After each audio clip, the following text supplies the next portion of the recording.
So మనం ఒకసారి చూసుకుంటే ఆదిలాబాద్కి సంబంధించి ఆదిలాబాద్ జిల్లాలో ఇటు విద్యుత్ ఉద్యోగులకు సంబంధించినటువంటి సమస్యలు సతమతం అవుతున్నాయంటూ కూడా ఒక హైలైట్ కనబడుతుంది. దీనికి సంబంధించిన పూర్తి డీటెయిల్స్ అందించేందుకు మా ప్రతినిధి జోష్ అందుబాటులో ఉన్నారు. జోషి, ప్రణయ్, ఆదిలాబాద్ ఉమ్మడి జిల్లాకు సంబంధించినటువంటి ఉమ్మడినే కాకుండా పూర్తిగా అంటే విద్యుత్ ఉద్యోగులకు సంబంధించిన అన్ని రకాల యూనియన్లు వేతన సవరణతో పాటుగా పిఆర్సి అలాగే జిపిఎఫ్, ఈపీఎస్ ఇవన్నిటికి సంబంధించినటువంటి విషయంలో గత 4 రోజులుగా వాళ్ళు తమ నిరసనలు తెలియజేస్తూనే ఉన్నారు. అయితే ప్రతి డివిజన్ కు సంబంధించినటువంటి డివిజన్ కేంద్రాల్లో ఉద్యోగులందరూ కూడా వారి దుస్తులకు నల్ల బ్యాడ్జీలు ధరించి వారి యొక్క నిరసనను కొనసాగిస్తున్నారు. అయితే నిన్న, ఈ రోజు, రేపు ఈ 3 రోజుల్లో వీరు అంటే ఏదైతే మధ్యాహ్నం భోజనానికి సంబంధించిన విరామం ఉంటుందో ఆ యొక్క మధ్య విరామ సమయంలో వీళ్ళందరూ కూడా డివిజన్ కేంద్రాల్లో వీళ్ళందరూ కూడా అక్కడ నిరసన కార్యక్రమాలు చేపట్టినటువంటి పరిస్థితి. అయితే వీళ్ళ ఏకైక డిమాండ్ అన్ని స్థాయిలకు సంబంధించినటువంటి కార్మికులందరూ కూడా తమ యొక్క వేతన సవరణ చేయాలని చెప్పి, అలాగే పిఆర్సీకి సంబంధించి జిపిఎఫ్ కు సంబంధించినటువంటి విషయంలో వీళ్ళు డిమాండ్ నేపథ్యం. అయితే రేపటి వరకు ఈ యొక్క మధ్యాహ్న భోజన విరామ సమయంలో కొనసాగేటటువంటి ఈ యొక్క వీరి నిరసన కార్యక్రమాలు ఏవైతే ఉన్నాయో ఈ మార్చి 3, 4వ తేదీల్లో ప్రతి డివిజన్ కేంద్రాల్లో అంటే ప్రతి జిల్లా కేంద్రంలో ఉండేటటువంటి ఎస్సీ సూపరింటెండెంట్ ఇంజనీరింగ్ కార్యాలయాల వద్ద వీరు ప్రత్యక్షంగా నిరసన కార్యక్రమాలు చేపట్టేటటువంటి అంటే ఒక రకమైనటువంటి ఆందోళన కార్యక్రమాలు చేపట్టనున్నట్లుగా వారైతే మనకు తెలపడం జరిగింది.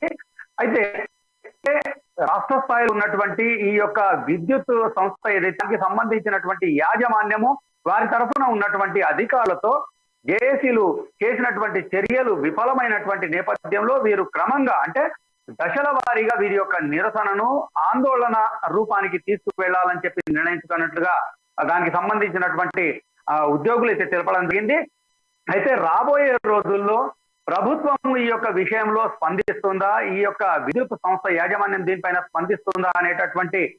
స్పందిస్తుంది అనేటటువంటి ఆశాభావంతో వాళ్ళు ఉన్నట్టుగా తెలుస్తుంది. ఒకవేళ దీనిపైన ప్రభుత్వం కావచ్చు, యాజమాన్యం కావచ్చు స్పందించినట్లయితే రాబోయే రోజుల్లో తమ యొక్క నిరసనలను పొడిగిస్తూ ఆందోళనకు తీసుకువెళ్లి ఆ యొక్క ఆందోళనను మరింత ఉధృతం చేయాలన్నటువంటి యొక్క నిర్ణయంతో, కృత నిశ్చయంతో వీళ్ళైతే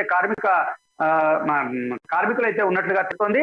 అయితే ప్రభుత్వం ప్రస్తుతం ఉన్నటువంటి యొక్క పరిస్థితుల్లో ప్రభుత్వము విద్యుత్ ఉద్యోగుల ఆందోళన తీవ్ర రూపం దాల్చేంత వరకు నిరీక్షించేటటువంటి ధోరణి అవలంబిస్తుందా, లేకపోతే క్రమంగా ఈ యొక్క విద్యుత్ శాఖ చెందినటువంటి ఉద్యోగుల ఆందోళన మళ్ళీ వివిధ వేరే ప్రభుత్వ శాఖలకు పాకకుండా ఉండేటటువంటి యోచనతో వీళ్ళ సమస్యలను పరిష్కరిస్తుందా అనేటటువంటి విషయం అయితే మనం కొంత వేచి చూడాల్సినటువంటి పరిస్థితి. మొత్తానికి రాబోయే 2 రోజుల్లోగా ఈ యొక్క సమస్యకు పరిష్కారం లభించనట్లయితే విద్యుత్ ఉద్యోగులకు సంబంధించినటువంటి ఆందోళన మరింత తీవ్రమయ్యేటటువంటి అవకాశాలు అయితే క్లియర్ గా కనిపిస్తున్నాయి. ప్రణయ్, జోషి, అదేవిధంగా మనం చూసుకుంటే ఈ నెల 3న అంటే డివిజన్ కార్యాలయాన్ని కూడా ముట్టడిస్తాము, అక్కడ కూడా నిరసన చేస్తాము. అదేవిధంగా 3, 4వ తేదీల్లో కూడా ఆదిలాబాద్లో ఉన్నటువంటి ఈ కార్యాలయాల పైన కూడా ఆందోళనకు దిగుతామంటూ కూడా విద్యుత్ కి సంబంధించినటువంటి కార్మికులు చెప్తా ఉన్నారు. అయితే గత కొంతకాలంగా కూడా వీరికి సంబంధించినటువంటి సమస్యలు అధికారుల దృష్టికి తీసుకెళ్లినప్పటికీ కూడా, ప్రభుత్వం దృష్టికి తీసుకెళ్లినప్పటికీ కూడా పట్టించుకోవట్లేదంటూ కూడా నిరసన వ్యక్తం చేస్తా ఉన్నారు.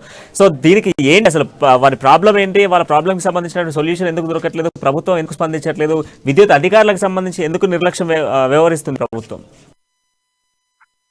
వాస్తవంగా మనం చూసినట్లయితే ప్రణయ్, గడిచిన కొద్ది సంవత్సరాల కాలంలో అంటే దీనికి సంబంధించినటువంటి మెయింటెనెన్స్ చాలా భారీగా పెరిగిపోయినటువంటి నేపథ్యంలో విద్యుత్ ఛార్జీలు పెంచక తప్పదు అనేటటువంటి ఒక లీక్ తో విద్యుత్ ఛార్జీలని పెంచినటువంటి ప్రభుత్వము ఆ సందర్భంలో ఈ విద్యుత్ శాఖకు సంబంధించినటువంటి ఉద్యోగులందరూ కూడా అన్ని రకాల ఉద్యోగులందరూ కూడా తాము కూడా ఆశిస్తున్నటువంటి వేతన సవరణ ఇదే గర్భంలో జరిగిపోతుందని చెప్పి ఆశించినటువంటి నేపథ్యం. అయితే వినియోగదారుల పైన భారం మోపుతూ విద్యుత్ ఛార్జీలను పెంచినటువంటి ప్రభుత్వము అక్కడ చేస్తున్నటువంటి ఉద్యోగులకు సంబంధించినటువంటి సమస్యల్ని అంటే పట్టించుకున్నట్లుగా ఇప్పుడు వీళ్ళని బట్టి వాళ్ళైతే అర్థం చేసుకుంటున్నారు. అయితే రాబోయే రోజుల్లో కనుక ఈ యొక్క పరిస్థితిని పూర్తిగా అంటే సమస్యను పరిష్కరించినటువంటి నేపథ్యంలో ఎస్సీ కార్యాలయాల ముందర ప్రత్యక్షంగా ఆందోళన కార్యక్రమాలకు పూనుకుంటాము అనేటటువంటి ఒక స్పష్టమైనటువంటి హెచ్చరిక మాత్రం ఉద్యోగుల నుండి వస్తున్నటువంటి సందర్భం ఇది. మొత్తానికి అంటే ఆదిలాబాద్ జిల్లాలో ఉమ్మడి జిల్లాలో ఉన్నటువంటి ఇప్పుడు విద్యుత్ ఉద్యోగులకు సంబంధించినటువంటి పరిస్థితి. ప్రణయ్.